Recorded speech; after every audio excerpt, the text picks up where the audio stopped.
2000년 여름에 중국 하남성 지역으로 아울리치를 떠났을 때 그 기간 동안에 여러 초소교회를 방문했습니다. 금요일 저녁에 한 초소교회를 방문했는데 이미 많은 사람들이 모여서 몇 시간씩 말씀을 배우고 있었습니다. 말씀을 사모하는 그들의 눈빛에 큰 은혜를 받아 저도 함께 은혜를 받고 싶어 말씀에 귀를 기울였습니다. 그런데 도무지 모르겠는 거예요. 중국어로 설교하고 있어서 그렇습니다. 그때 제가 아는 한 단어가 귀에 들렸습니다. 츠바오라. 이 단어가 여러 번 반복되는데 이 단어는 내가 알아. 바로 배부르다는 뜻입니다. 초석교회 사역자가 전하고 있었던 설교 내용은 무엇이었을까요? 오병이어 기적에 대해서 설교하고 있었던 겁니다. 12절 말씀입니다. 그들이 배부른 후에 오병이어 기적이 일어났지요. 남자만 5,000명, 여자와 아이를 합치면 훨씬 더 많았을 사람들을 배불리 먹였습니다. 남은 조각만 12바구니에 찼지요. 오병이어가 주님 손에 들리자 하나님의 기적이 일어났습니다. 그래서 이 기적을 오병이어 기적이라 부릅니다. 예수님의 제자들과 수많은 사람들이 오병이어 기적을 경험했습니다. 하나님의 큰 은혜를 경험한 겁니다. 이렇게 은혜를 경험했으면 그 다음은 믿음이 성장해야 합니다.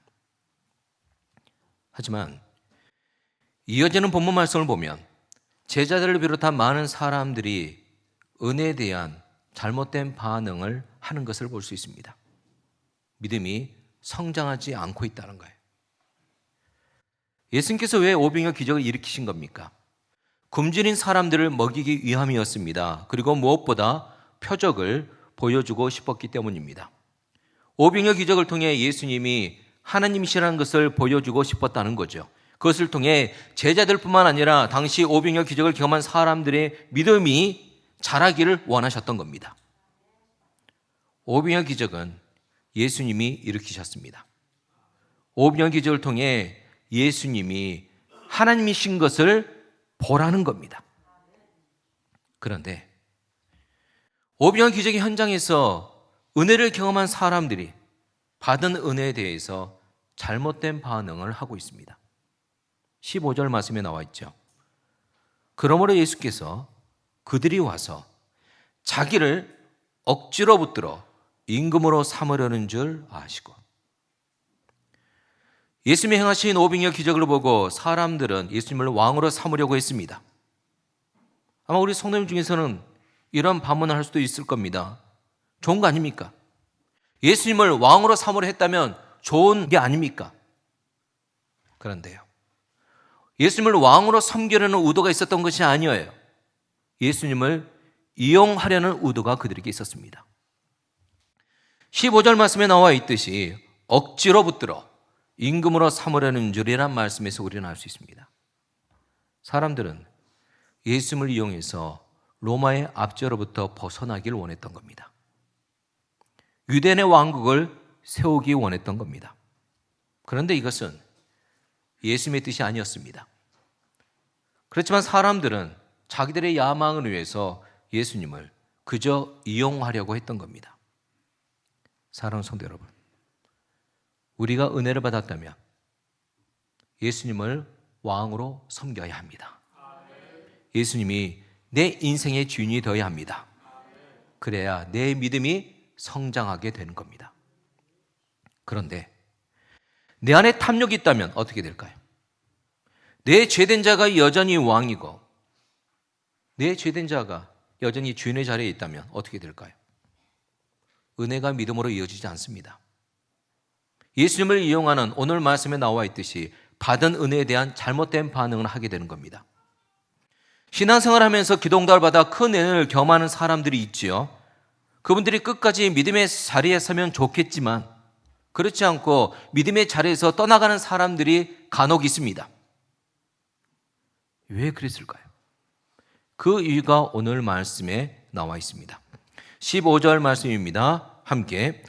그러므로 예수께서 그들이 와서 자기를 억지로 붙들어 임금으로 삼으려는 줄 아시고 다시 혼자 산으로 떠나가시니라. 아멘. 만약 예수님께 은혜를 받았지만 그 받은 은혜가 믿음으로 이어지지 않는 상황에 왔을 때 우리 예수님은 어떻게 하실까요? 이 말씀에 나와 있습니다.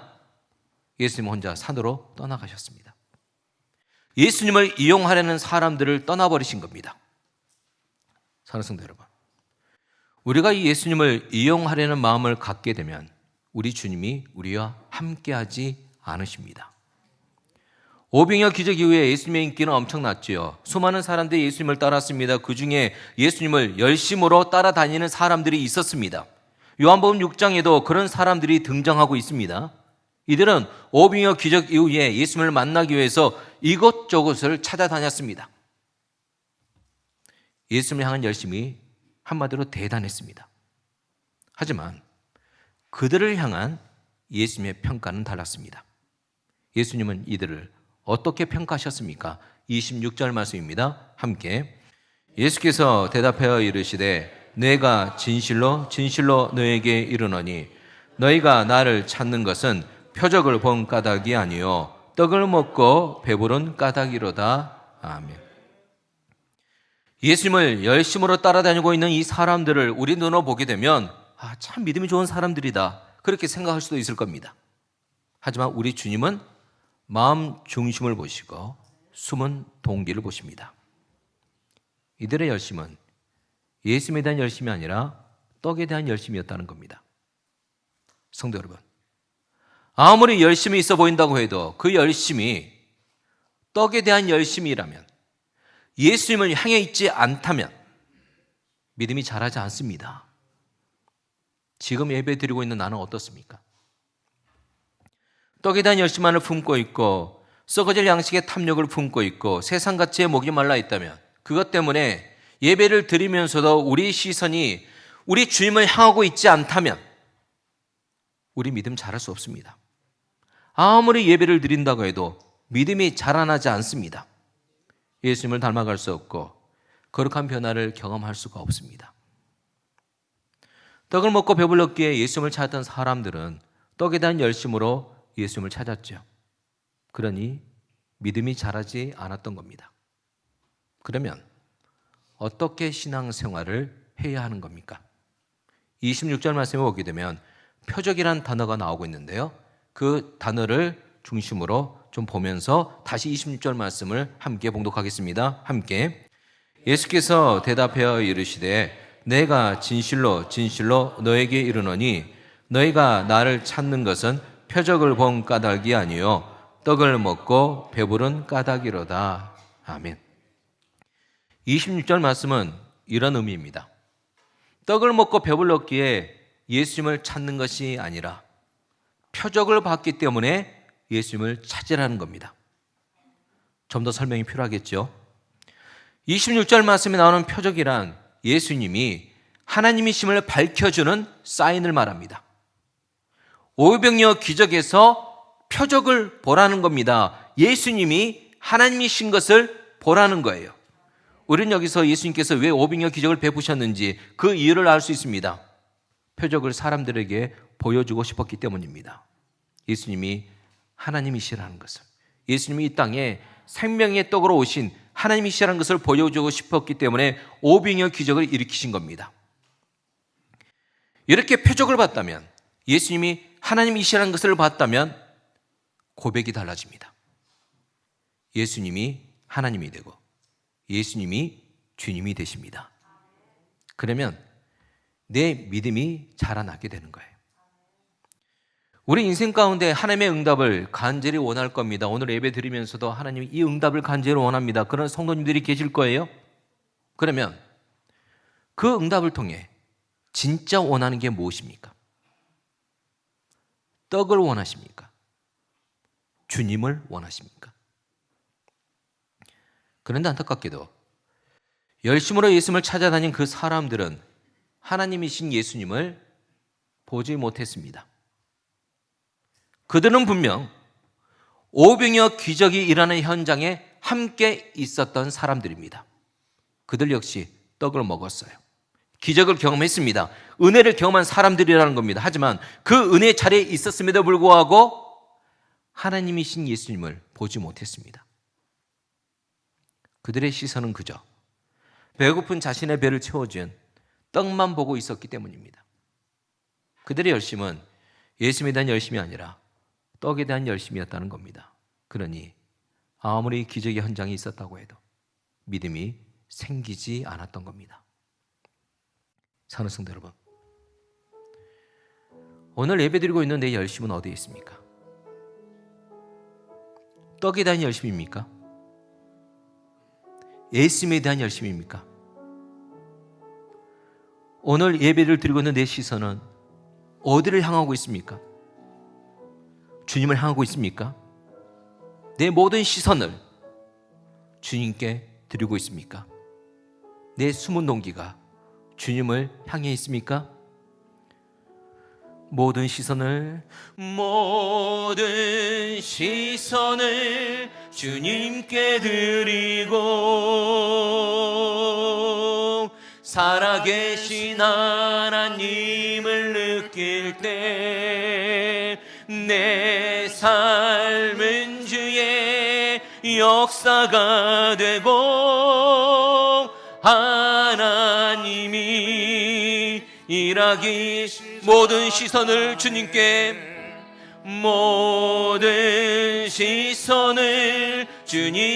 드리고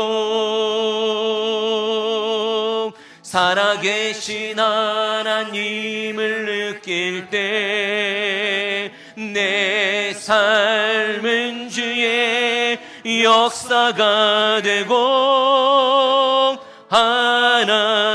하나님이 일하기 시작하네. 아멘. 받은 은혜에 대한 잘못된 반응 두 번째는 예수님의 제자들에게서 볼 수 있습니다. 오늘 봉독한 요한복음 말씀에는 나와 있지 않지만 같은 사건을 전하고 있는 마태복음과 마가복음에 보게 되면 예수님께서 제자들을 재촉하시는 장면이 나오고 있습니다. 마태복음 14장 말씀입니다. 함께 예수께서 즉시 제자들을 재촉하사 자기가 무리를 보내는 동안에 배를 타고 앞서 건너편으로 가게 하시고 22절 말씀에 나오는 두 단어 즉시와 재촉하사에서 매우 재촉하고 계시는 예수님의 모습을 볼 수 있죠. 이런 예수님의 모습은 점처럼 볼 수 없는 모습입니다. 예수님은 제자들에게 빨리 즉시 오병이어 기적이 일어났던 현장을 떠나라고 그렇게 재촉하시고 계시는 거예요. 얼마나 재촉하셨는지 뒷정리는 예수님이 다 하시겠다 말씀하시면서 빨리 배를 타고 건너편으로 가라고 제자들에게 말씀하신 겁니다. 그렇다면 왜 예수님이 이렇게 제자들을 재촉하고 계시는 겁니까? 제자들 안에 있는 야망을 보셨기 때문입니다. 그 야망 때문에 오병이어 기적 이후에 그렇게 큰 은혜를 경험했건만 제자들 사이에서 다툼이 일어났어요. 누가 크냐 하면서 다투었던 겁니다. 서로 높은 자리를 차지하려고 제자들은 신경전을 벌였죠. 심지어 최후의 만찬 때도 그들은 싸웠습니다. 제자들의 야망이 서로 충돌했던 겁니다. 은혜에 대한 잘못된 반응을 제자들이 하고 있는 겁니다. 제자들이 오병이어 기적을 경험하자 뭔가 되는 것 같았습니다. 야망이 불타오르기 시작했어요. 남자만 5,000명 군대를 만들 수 있습니다. 게다가 예수님은 오병이어로 보리떡 5개와 작은 물고기 2마리 보급을 언제든지 할 수 있는 거예요. 5,000명이 되는 군사들을 언제든지 배불리 먹일 수 있는 능력이 있음을 직접 눈으로 본 겁니다. 더군다나 그들이 예수님을 왕으로 삼자고 외치는 거예요.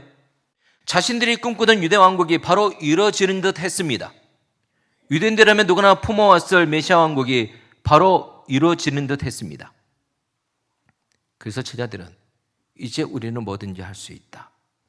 그들 안에 있었던 야망이 불타오르기 시작한 겁니다.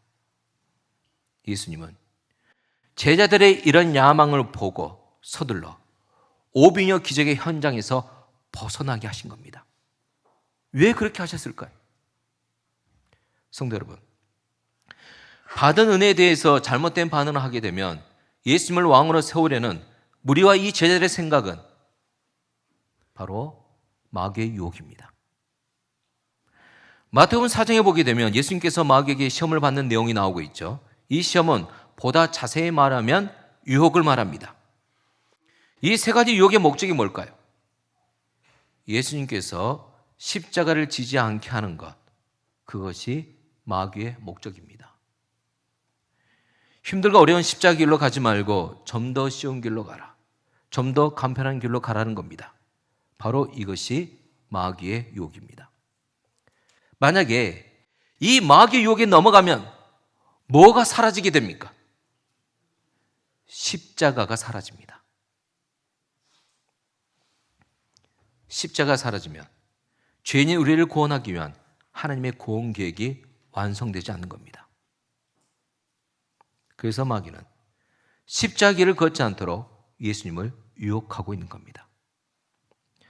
이런 이유 때문에 예수님은 이런 유혹의 현장에서 서둘러 제자들을 떠나게 하신 거예요. 무리와 제자들을 보낸 후에 예수님은 홀로 기도하셨습니다. 십자가라는 예수님의 사명에 집중하기 위해서 홀로 기도하셨습니다. 성도 여러분, 참으로 아이러니합니다. 한 나이에 오병이어 도시락부터 시작한 오병이어 기적의 현장에 하나님의 나라가 임했습니다. 수많은 사람들이 하나님의 은혜로 보리떡과 물고기를 먹으면서 하나님의 기적을 경험했죠. 풍성한 하나님의 은혜를 경험했습니다. 그런데 순식간에 그 기적의 현장이 풍성한 은혜의 자리가 유혹의 자리로 바뀐 겁니다. 그래서 예수님은 서둘러 무리와 제자들을 흩으신 겁니다. 왜 이렇게 된 겁니까? 무엇 때문에 이렇게 된 겁니까? 사람들의 탐욕 때문입니다.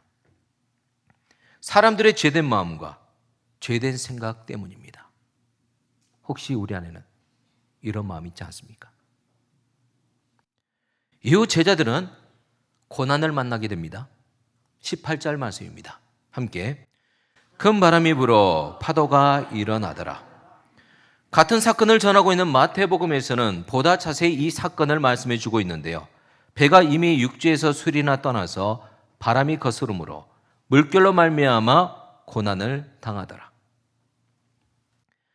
제자들이 만난 고난의 문제는 항상 우리를 혼란에 빠지게 합니다. 믿음의 자리에 있었고 분명 은혜를 경험했습니다. 그런데 고난을 당하는 겁니다. 그때 우리는 혼란에 빠지게 됩니다. 제자들은 바로 직전에 오병이어 기적을 경험했습니다.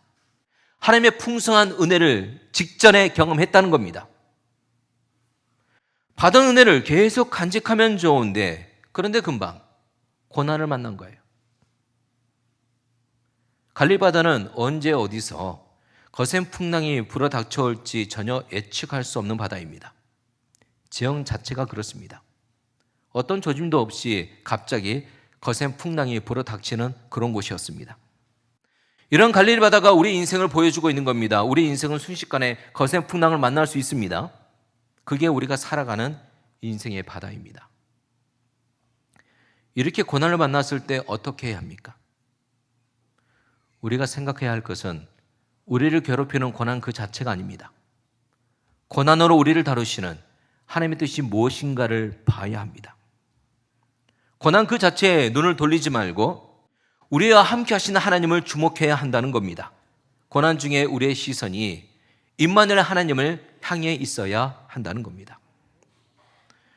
같은 사건을 좀 더 자세히 전하고 있는 마태복음 14장 말씀을 계속해서 보겠습니다. 밤 사경에 거센 풍랑이 이는 갈릴리 바다 위로 예수님이 걸어오셨습니다. 제자들은 너무 놀라서 유령이다 소리쳤습니다. 너무 무서워서 비명을 지른 겁니다. 그럴만했습니다. 예수님은 이런 제자들의 반응을 충분히 이해하셨기에 얼른 그들에게 안심하라, 두려워하지 말라고 말씀하셨죠. 그 다음에 베드로의 놀라운 요청이 이어지고 있습니다. 마태복음 14장 말씀입니다. 함께 베드로가 대답하여 이르되 주여 만일 주님이시거든 나를 명하사 물 위로 오라 하소서 하니, 이런 베드로를 향해서 예수님은 오라 말씀하셨죠. 그리고 베드로가 물 위를 걷게 됩니다. 어떻습니까? 큰 은혜를 경험하고 있는 거죠. 그런데 물 위를 걷던 베드로가 금방 물속에 빠져들어갑니다. 마치 이런 것과 같은 거예요. 오병이어 기적을 경험했던 제자들이 금방 거센 풍랑이라는 고난을 만난 것과 같습니다. 성도 여러분, 왜 이런 일이 생기는 겁니까? 방금 나는 은혜를 받았는데, 방금 나는 무리를 걸었는데, 방금 나는 오병이어 기적을 경험했는데 왜 나는 금방 고난을 만나는 겁니까? 우리가 여기서 먼저 분명하게 알아야 할 것은 고난의 원인 제공은 우리에게 있다는 겁니다. 베드로의 경우로 보겠습니다. 베드로가 왜 물속에 빠지는 고난을 당하게 된 겁니까? 마태오 말씀을 계속해서 볼까요? 함께. 바람을 보고 무서워 빠져가는지라 소리질러 이르되 주여 나를 구원하소서 하니. 베드로는 바람을 보고 무서워서 물속에 빠졌다 그렇게 전하고 있죠. 그런데요, 보다 근본적인 이유가 있었습니다. 베드로가 바람을 봤다는 것은요, 누구를 보지 못했다는 겁니까? 예수님을 보지 못했다는 겁니다. 베드로가 무리를 걷고 있었죠. 이 의미는 베드로는 예수님을 보고 있었다는 겁니다. 베드로가 예수님을 보고 있었기에 무리를 걸을 수 있었습니다. 그런데 예수님을 보지 못하게 됩니다. 그때 물속에 빠졌습니다. 바로 이 점이 우리가 은혜를 받았다가 다시 은혜를 쏟아버리는 이유인 겁니다. 우리가 언제 주님을 주목하지 못하게 될까요? 방심하고 의심하고 낙심할 때입니다. 방심, 낙심, 의심이 우리에게 들어오면 어떻게 되는지 어떤 분이 설명을 했는데요. 방심, 낙심, 의심이라는 세 가지 치명적인 마음이 들어오면 사람들은 하나님에게서 눈을 떼고 자기 자신과 자신이 처한 상황만을 바라보게 됩니다. 오병이어 기적의 현장에서 이런 일이 벌어졌고 무리를 걷던 베드로에게서 이런 일이 벌어졌던 겁니다. 방심, 낙심, 의심이 바로 사람들 안에 들어가게 되니 하나님을 보지 못하게 된 거예요. 그러면서 받은 은혜를 쏟아버리게 되면서 영적 침체에 빠지게 되었던 겁니다. 그래서 우리가 무리를 걸을 때, 하나님의 은혜를 경험할 때 반드시 명심해야 할 것이 있습니다. 끝까지 예수님을 주목하라는 겁니다. 예수님을 바라보는 시선을 끝까지 놓치지 말라는 겁니다. 왜 은혜가 우리에게 있는 겁니까? 우리 주님을 보라기 위해서 있는 겁니다. 왜 기도응답이 우리에게 있는 겁니까? 우리 주님을 보라는 겁니다. 하지만 제자들은 오병이어 기적의 현장에서 예수님을 보지 못했습니다. 왜 보지 못했습니까? 몰려드는 사람들을 봤기 때문입니다. 몰려드는 수많은 사람들을 보면서 자신들의 야망이 이루어지고 있다 들떠 있었기 때문에 그들은 예수님을 보지 못했던 겁니다. 베드로가 무리를 걸 때도 마찬가지였습니다. 계속해서 무리를 걸으면 좋은데, 계속해서 받은 은혜를 잘 지키면 좋은데 금방 물속에 빠지고 맙니다. 받은 은혜를 지키지 못하고 다 쏟아버렸다는 겁니다. 왜 그렇습니까? 주님을 보지 못했기 때문입니다. 방심하고 의심하고 낙심해서 주님을 향한 시선을 놓쳐버렸기 때문입니다. 이 상태를 그냥 방치하고 있으면 어떻게 됩니까? 절망과 불신앙의 깊은 물속으로 더 깊이 빠져 들어가게 됩니다. 성도 여러분, 혹시 이런 경우를 당하고 계십니까? 빨리 믿음을 선택하십시오. 믿음이란 우리 주님을 보는 겁니다. 빨리 시선을 돌려 우리 주님을 보시길 바랍니다. 물속에 빠진 베드로가 그랬습니다. 마태복음 말씀입니다. 베드로가 다시 주님을 주목하면서 시선을 주님을 향하면서 외쳤습니다. 주여 나를 구원하소서. 예수님은 즉시 손을 내밀어 물속에 빠져가는 베드로를 구원해 주셨습니다. 오늘 봉독한 요한복음 말씀은 다른 복음서에 비해 이 사건을 보다 간략하게 전하고 있습니다. 하지만 이 사건이 전한 핵심은 놓치지 않고 있습니다. 이 사건이 전하는 핵심이란 무엇입니까? 두려움에 빠진 제자들에게 하신 예수님의 말씀에 그 핵심이 담겨 있습니다. 20절 말씀입니다. 함께 이르시되 내니 두려워하지 말라 하신대. 20절 말씀에서 내니라는 단어에 집중해야 합니다. 내년은 헬라 원문으로 에고에이미입니다. 나는 나다로 번역할 수 있습니다. 요한복음에서 예수님 자신이 하나님이심을 드러내실 때 에고에이미, 나는 나다라는 이 단어를 사용하셨는데요. 예수님은 하나님이시다, 그렇게 말씀하신 겁니다. 제자들은 오병이어 기적의 현장에서 표적을 보지 못했죠. 예수님이 하나님이신 것을 보지 못했습니다. 왜 그렇습니까? 자신들의 야망만을 주목했기 때문입니다. 그런 그들이 거센 풍랑을 만나 자신감이 다 무너졌습니다. 죽음의 위기 앞에서 야망이 다 사라져 버렸습니다.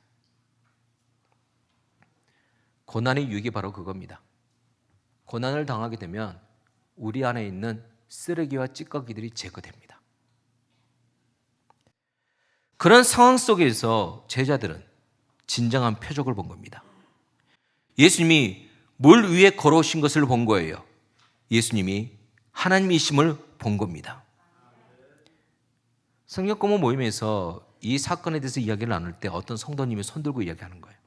목사님, 이 말씀은 못 믿겠어요. 어떻게 사람이 물 위를 걸어요? 성도 여러분, 사람이 물 위를 걸을 수 있습니까? 한번 걸어보셨습니까? 제가 한번 시도를 해봤어요. 목욕탕에서요. 어렸을 때요. 보통 모태 신앙인들은 한 번씩 해봅니다. 나도 한번 물 위를 걸어보자고. 물 위를 걸어집니까? 안 걸어져요. 그냥 푹 빠집니다.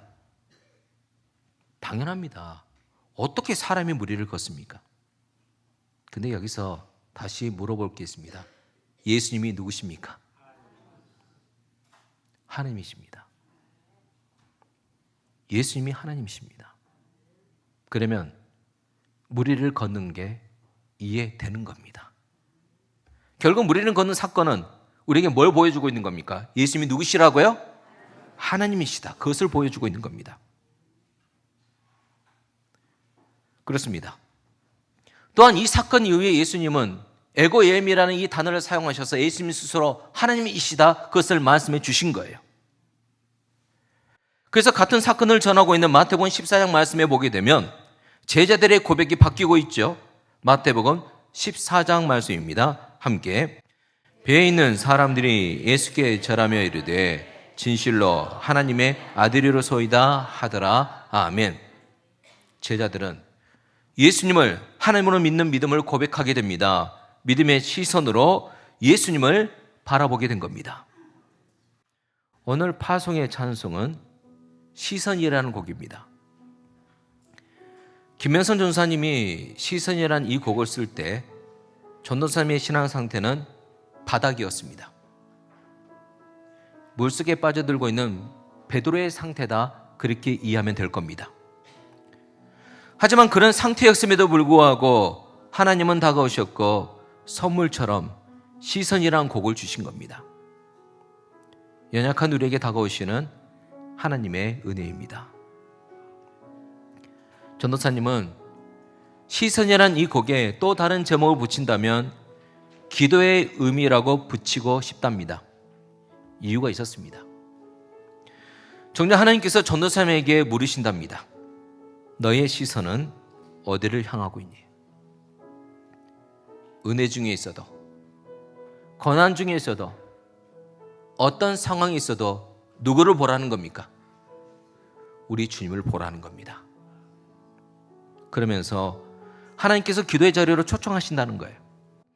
내 상황과 환경이 어떠하든지 절대 기도는 멈추지 말라. 어떤 형편에 있든지 다른 사람을 위해서 기도하고 나를 위해서 기도하는 것을 포기하지 말아라. 기도하는 것은 너이지만 일하는 것은 나이기 때문이다. 이 음성을 듣고 단숨에 시선이라는 찬양곡의 가사를 써 내려갔다고 합니다. 사랑하는 성도 여러분, 지금 내 시선은 어디를 향하고 있습니까? 살아가면서 인생의 풍랑을 만날 수 있지요. 그때요, 내 모든 시선을 주님께 드리는 겁니다. 아무리 인생의 풍랑이 나를 세차게 때린다고 해도 두려워하지 말고 쫄지 말고 시선을 주님께 드리며 끝까지 우리 주님을 바라보시길 바랍니다. 끝까지 모든 시선을 주님께 드리십시오. 그러면 넘어지지 않고 결국 승리하게 됩니다. 옆 사람 축복하겠습니다. 힘내세요. 잘 될 겁니다. 우리 주님을 바라봅시다. 끝까지 주님을 바라봅시다. 선포된 말씀을 믿음으로 붙잡고 자리에서 일어나 함께 찬양하겠습니다. 내게로부터 눈을 들어 주를 보기 시작할 때 주의 일을 보겠네. 내 작은 마음 돌이키사 하늘의 꿈 크게 하네. 주님을 볼 때 모든 시선을 주님께 드리고 살아계신 하나님을 느낄 때 내 삶은 주의 역사가 되고 하나님이 일하기 시작한 성령이 나를 변화시켜